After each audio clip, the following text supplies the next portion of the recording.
Hello, and you are back in the Velvet Room with Jokerthefool. This is our 46th episode, and today we'll be discussing society reaching peak transgenderism, all the distractions, and the blockchain is here to stay.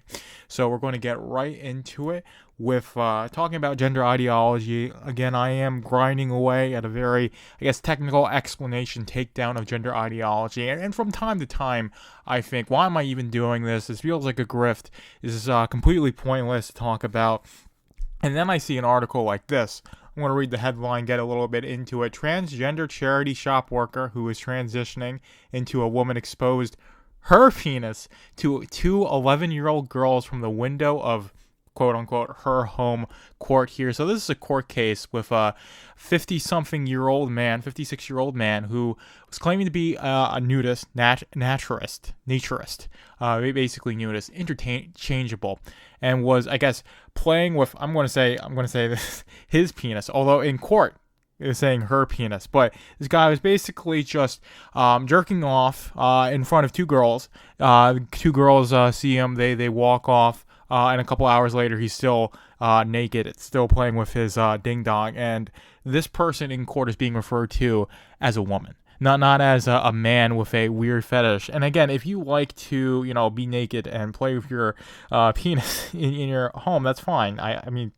whatever. That's you. That's you. You do you. But if you're going to, be in a position where you're exposing yourself in front of children, close the fucking blinds, right? If you see that once, and maybe that's an accident, but close the blinds, and don't do that where people from the public might be able to see you, because you'll have underage people looking at you and doing stuff like this. But this is honestly the disturbing thing with gender ideology and how far it's been pushed onto the population that, like, in court, you have to say her penis when we're talking about a man that's playing with his penis in front of children, right? Whether it was accidental or not. Of course, this person is going to claim, like, I wasn't doing it, I don't have a fetish, I'm a very well-adjusted person, yada, yada, yada. And this is one of the things with gender ideologues. They will never claim that AGP, autogynephilia,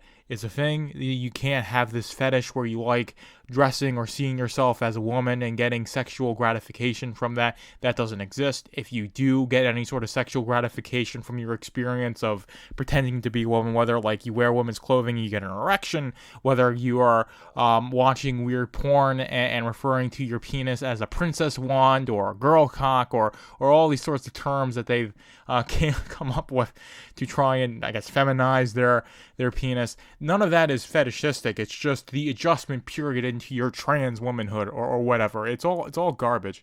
And the fact that we're doing this has happened in Europe. Southampton Crown Court is the court specifically that heard this case against this man and these two girls being, I guess plaintiff, or I guess the prosecution, whatever the hell it's called. But this whole thing I'm saying is that we can't distinguish the fetishists from the people who genuinely have gender dysphoria and are transitioning in a way to pass, and they want to have healthier sexual relationships with people, as in, you'll have a gay man that can't conceptualize himself as a gay man but as a straight woman, and tries to pursue that with other adults in ways that are consensual and at least somewhat healthy. And then you've got people who like this, who are fetishists. And as far as I'm concerned, this guy was jerking off in front of children, from how I see it. Of course, I only have this article. I've only heard about,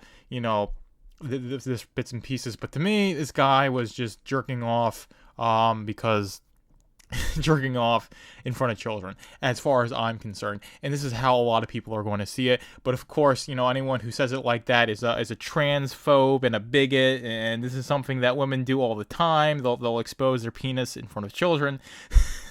It's a very womanly thing to do, apparently. But that's the ridiculous of it. I feel very much, not vindicated, but like justified in writing this next book that I'm writing. So stay tuned. I'm going to keep plugging away at it. Hopefully I will get it out to you relatively soon. So you'll have the equipment, the informational equipment to take down, stuff like this. But we're going to move on to the next topic and that is all the distractions. So we're in an election season.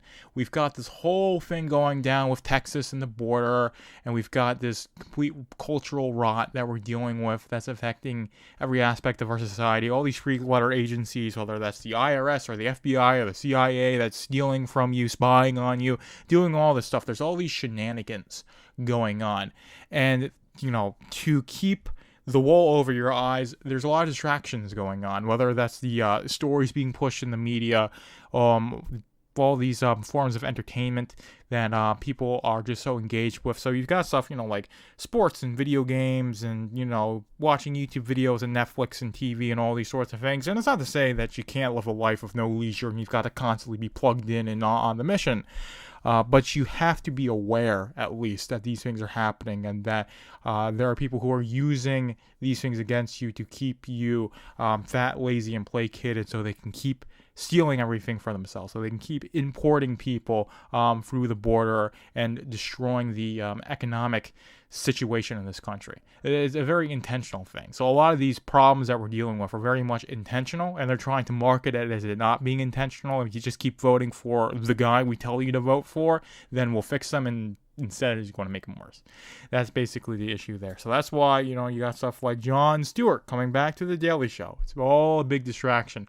And again, Jon Stewart hasn't been funny for years. He compromised way too much to be any sort of comedian, especially doing something like The Daily Show where you have to be more poignant in a political sense. Not poignant's the right word, but you have to be on a certain side of things if you want to have any sort of ability to be humorous, and he's definitely not on that side. Completely sold out to the establishment, completely sold out any sort of concept of being principled, having any sort of morals, just taking the check. And that's why he's going back and doing The Daily Show, because he's being told to. I'm sure they've got dirt on him. Most of these, Hollywood entertainment types and, political types are being blackmailed. I think James O'Keefe came out with that, saying that there's a lot of blackmail and stuff like that, and that's why a lot of bills and a lot of policy gets passed through Congress, is because they're being blackmailed into doing it. So you've got the handlers, and they've got, blackmail, whether it's from, sexual relationships people are having or drugs that they're doing and all these sorts of things, because they all go to parties and they do all this crazy shit at parties. It gets recorded and then it gets used against you, and you're pushing, the globalist agenda. It's basically it. You got to be aware of it, and you got to say, hey, I want to, be able to enjoy myself, live my life, do all those sorts of things. But you have to do whatever you can to make yourself ungovernable, and you have to be as aware as you possibly can while also maintaining your sanity. That's a fine line there. But we're going to move on right into the last topic, and that is the blockchain being here to stay. So crypto. My co-host of Hump Day Potpourri, Doc, talks about crypto a lot. He does a Saturday crypto show. Highly recommend you watch it. If you're interested in the crypto scene, want to get into it, he's very deeply into that, a lot more than I am. So I would recommend you watching that. But this is more of a thing that the technology of the blockchain, whether that's proof of work, proof of stake, what that blockchain technology means for humanity is here to stay. And we're going to go over this article just to sort of prove my point, basically. It's here's headline: Congresswoman Maxine Waters questions Meta's ongoing crypto efforts. And we're going to get a little bit into it, but Maxine Waters, she's as slimy and scummy as any of them in terms of the Congress. She's a representative from California, Democratic. One. But it was a letter sent to Mark Zuckerberg and Javier Olivan, if that's how you say it. I'm probably butchering it, the COO, Chief Operating Officer. Basically saying, I'm concerned that Meta is filing 5 trademark applications related to various digital asset services and blockchain technology with, the Patent and Trademark Office, USPTO. with initial filings in March 18th of 22, and basically this is after Meta, Facebook, whatever the hell you want to call it, saying, hey, we're not interested in blockchain technology anymore. I know we were trying to push Libra and all this stuff that was blockchain related, and we were planning on doing a stable coin. That's all gone, but they're piling these patents. And the reason why Facebook is filing these patents, is getting into these things, is because blockchain technology is here to stay. It's going to be a big part of the economy. Now, whether that's a decentralized network like Cardano or Pirate Coin or something like Bitcoin or Ethereum, or it's going to be a CBDC ran by the, lovely quote unquote people at the Fed, where every single transaction that you make is government monitored and controlled, even more so than it already is. Is the question. It's not whether the blockchain is going to be a thing, whether crypto is going to be part of everyone's daily lives. It's a matter of when and who or what is going to be in control or not in control of it as well. So this is why you should be buying crypto. You should have a non-custodial wallet. You should know how the basics of these things work. The more you figure out about the blockchain and the fact that something like Bitcoin, there's a limited amount, 21 million, I believe, and there's halving. And it becomes more complicated to get Bitcoin because the algorithms get more and more difficult, which means you need to do more work, which means you need to use more power, makes it more expensive to mine and acquire Bitcoin, and that's how there's value, because there's a limited amount. And this also goes into how currency in general works. So some basic economic understanding as well will do you some good in understanding crypto. But this technology is here to stay. And even stuff like NFTs running on the blockchain, where the idea of buying like a digital picture of a monkey as an NFT for like $300,000 and it's worth 2 cents the next day is ridiculous. But the title of your home, the title of your car, the ownership documents for a company being NFTs.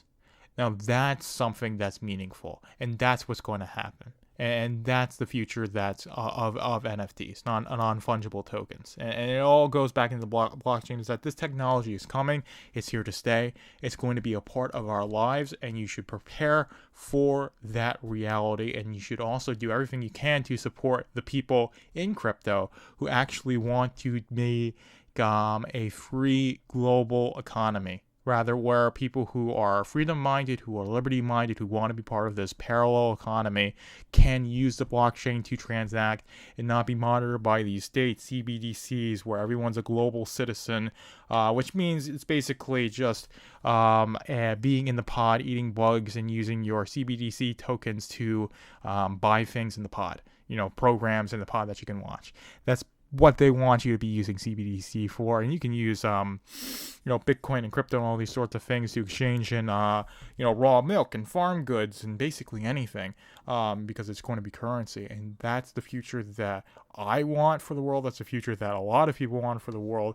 And if you want that for the world, get educated on crypto, start learning how to at least buy crypto. You don't need to know everything. Just get a non-custodial wallet, get some crypto, even if it's just a little bit of Bitcoin, and just keep your eye on the prize, because they certainly are. This is why Maxine Waters is going on and on about these people getting into crypto, whether it's Facebook or PayPal, because PayPal wants to do a stable coin as well, and they want oversight. They want to regulate the hell out of this because they want a CBDC and they want to control it, because if they control the money, they control how you transact, and they control you. I think with that, I'm going to sign off. Hope you enjoyed this one. And we'll be back next week with the 47th episode of this podcast. Thank you. Thank you for being in the Velvet Room with Jokerthefool. Be sure to like, comment, and subscribe, whether you're listening on YouTube, Rumble, Odyssey, or Substack. And be sure to subscribe to my Substack, velvetroompublishing.substack.com, to keep up with Machine to Man and all my other projects.